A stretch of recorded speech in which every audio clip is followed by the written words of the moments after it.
Steamers can kill bed bugs and even their eggs. But here's the part most people don't realize. Your steamer may be producing extremely hot steam, while a bed bug hiding deep inside a mattress seam may never receive enough heat to die.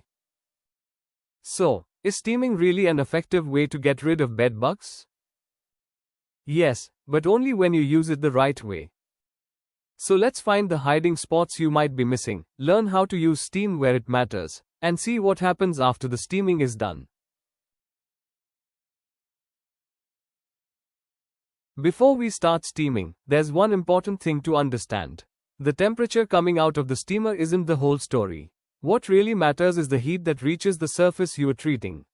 And this is where steaming gets interesting. As steam moves away from the nozzle, it cools. So even if your steamer is producing very hot steam, a bed bug hiding inside a seam may not receive enough heat. That's why the goal is not simply to produce hot steam. The goal is to get enough heat to the hiding place. And there's another mistake you need to avoid. You might think that a stronger, more concentrated blast of steam will work better. But that's not necessarily the case. A forceful jet can actually blow bed bugs away from the area you are treating, allowing them to escape the heat. So instead of trying to blast them out, the goal is to deliver controlled heat to the hiding place. We're not trying to chase the bed bug. We're trying to treat its hiding place. Now that we know what we're trying to achieve, the next question is, where should we actually use the steamer? Let's look at this from the bed bug's point of view. If you were a bed bug, would you choose the open surface of the mattress? Probably not. You'd look for somewhere dark, narrow and protected. A mattress seam, a fold, the edge of the box spring, a crack in the bed frame, or a gap around the headboard. So instead of steaming the bed randomly, follow the hiding trail. And there's one hiding place on this list that people often overlook.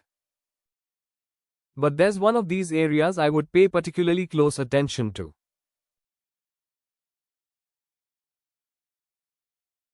Let's start with the place we just discovered, the mattress seam. Instead of concentrating only on the wide, open surface, trace the areas where the mattress comes together. Look closely at the piping, seams, folds and edges. These narrow spaces can provide hiding spots for bed bugs and their eggs. Now bring the steamer along the seam in a slow, controlled movement, using an attachment and settings appropriate for the surface and following your steamer manufacturer's instructions. Don't rush past the hiding place. Remember, we're not trying to make the entire mattress hot. We're treating the places where bed bugs are most likely to be hiding. But what if the bed bug isn't hiding in the mattress at all? Now here's a mistake that can actually make things harder. You might think a powerful, concentrated blast of steam is the best way to deal with a bed bug. But a strong jet can actually blow the bug away from the area you are treating. So don't chase the bug. Use controlled steam and work methodically along the treatment area. So how slowly should you actually move the steamer? So what does slow actually mean when you are steaming? Cornell Integrated Pest Management gives a practical example of about 1 foot every 15 seconds when using an appropriate steamer. But that's a reference, not a universal speed for every steamer or surface. Your machine, attachment and the material you are treating can all make a difference. So think of that number as a useful reference, not a race. The important thing is to move deliberately rather than rushing over the area.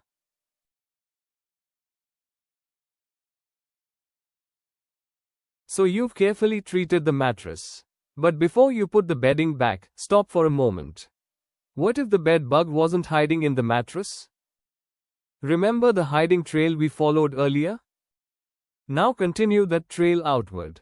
Check the foundation or box spring. Look closely at joints, cracks and other hiding spaces in the bed frame.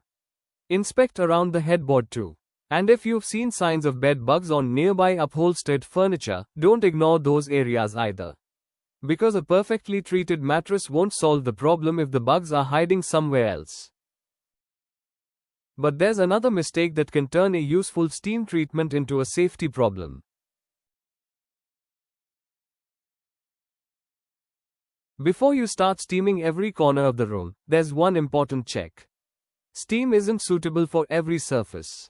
Test a small, hidden area first, especially if you are dealing with delicate fabric, finishes or materials that could be damaged by heat or moisture.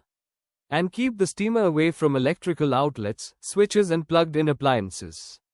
Once you've finished, give the treated area enough time to dry completely. The goal is to get rid of the bed bugs, not damage the things around them. Now the bed is treated and everything is dry, but does that mean the bed bug problem is actually over?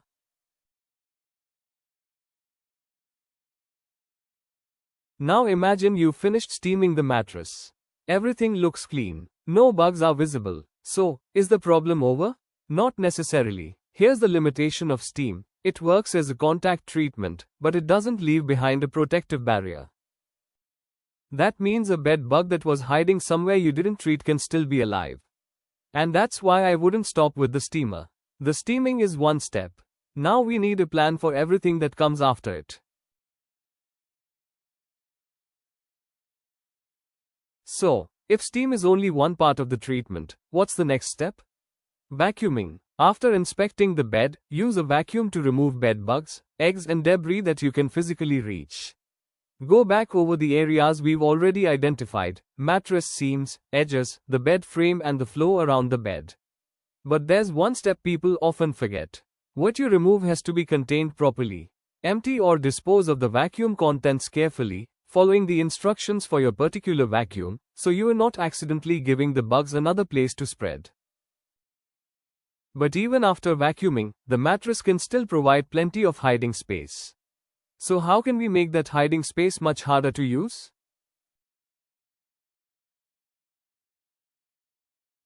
Now we've removed what we can with the vacuum, but what about the mattress itself? You might think the safest option is to throw it away. Not necessarily. A properly designed, bed bug-proof encasement can turn the mattress into something much easier to manage.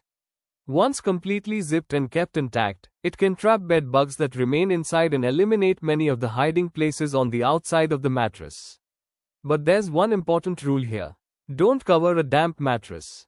If you've used steam, let the mattress dry completely before putting the encasement on. And once it's on, don't open it casually, keep it fully closed and check it periodically for damage. But now we've sealed the mattress.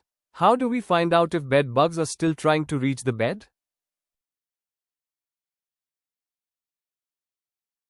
We've treated the mattress. We've vacuumed. We've sealed it. But there's still one question left. Are bed bugs still moving around? This is where bed leg interceptors can be useful. Place one under each leg of the bed. If a bed bug tries to travel between the floor and the bed, the interceptor can trap it. And that's valuable for another reason. It gives you a way to monitor activity instead of simply guessing whether your treatment worked. And now there's one final thing you can control without using any chemicals at all: the environment around your bed.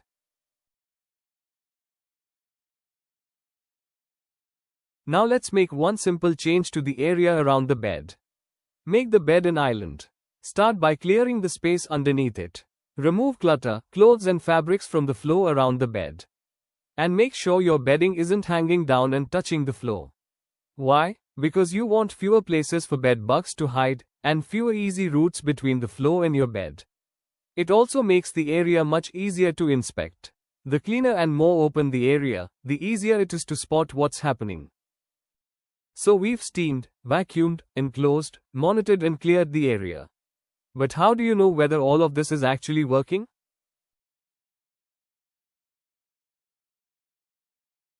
And now comes the step that's easy to skip: follow-up. You steam the bed, see no bugs, and think you're done. Don't call it over yet. Keep checking the bed, surrounding areas, and interceptors over the next few days and weeks. Spot another bug? Don't assume the steaming failed. A hiding place may have been missed, or activity may still be present. Because bed bug control isn't a one-day job. Treat, monitor, reassess. So, can a steamer help with bed bugs? Yes, but it's not a magic wand. Use it correctly, target the places where bed bugs hide, and keep monitoring afterward. Steam the hiding places. not just the mattress. Have you ever found a bed bug somewhere unexpected? Tell me where in the comments. And if this video helped, save it for later.